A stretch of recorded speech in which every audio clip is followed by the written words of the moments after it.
Le président de l'Agence nationale de gestion des élections, Ahmad Bachiri, a visité ce dimanche 5 janvier les commissions en charge de la réception et du traitement des procès-verbaux des élections générales de 2024. Ces travaux sont menés par 3 commissions distinctes, législatives, provinciales et communales. Les agents mobilisés jour et nuit se consacrent à la réception, au dépouillement et à la transmission des résultats à la commission de saisie. Arnaud Djingamadi, président de la commission provinciale, a souligné l'envergure de cette tâche. Au cours de sa visite, Ahmad Bachiri a salué l'engagement des équipes et a garanti que les résultats provisoires seraient publiés dans les délais impartis. Ce dimanche 5 janvier 2025, 4 personnes, dont 3 commerçants du marché central de N'Djamena et un agent d'une ONG, ont été victimes d'une escroquerie mystérieuse dans une concession du quartier Ngeli. Les présumés malfrats auraient drogué et empoisonné leurs victimes avant de s'emparer de plus de 74 millions de francs CFA et d'autres objets de valeur. Inconscientes, les victimes ont été transportées d'urgence à l'hôpital, certaines dans un état critique. Les escrocs avaient promis aux commerçants des tiges mystiques pour améliorer leurs affaires et avaient organisé un rendez-vous pour conclure une affaire.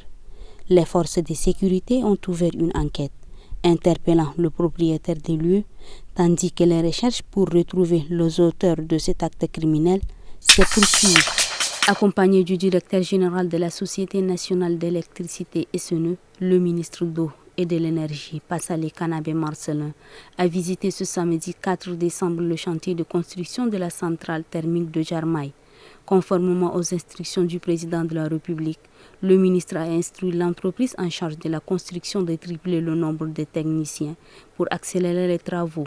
Aussi a demandé à l'entreprise de soumettre dès lundi un nouveau calendrier de travail pour permettre aux instances de mieux suivre les activités en cours. Lancé en 2020, les travaux traînent encore.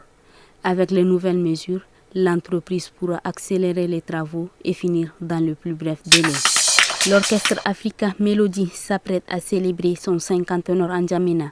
Tchoumba Tchadien alias Biani Hassan, le benjamin de cet orchestre et le seul membre fondateur en vie, revient sur le premier pas d'Africa Melody, ses succès et difficultés à quelques semaines de la célébration en différé de ce 50e. L'armée malienne a annoncé dimanche avoir arrêté Mohamed Ould Erkehil, alias Abou Rakia ou Abou Hash, un chef de premier plan de l'État islamique au Grand Sahara, et avoir tué plusieurs de ses combattants.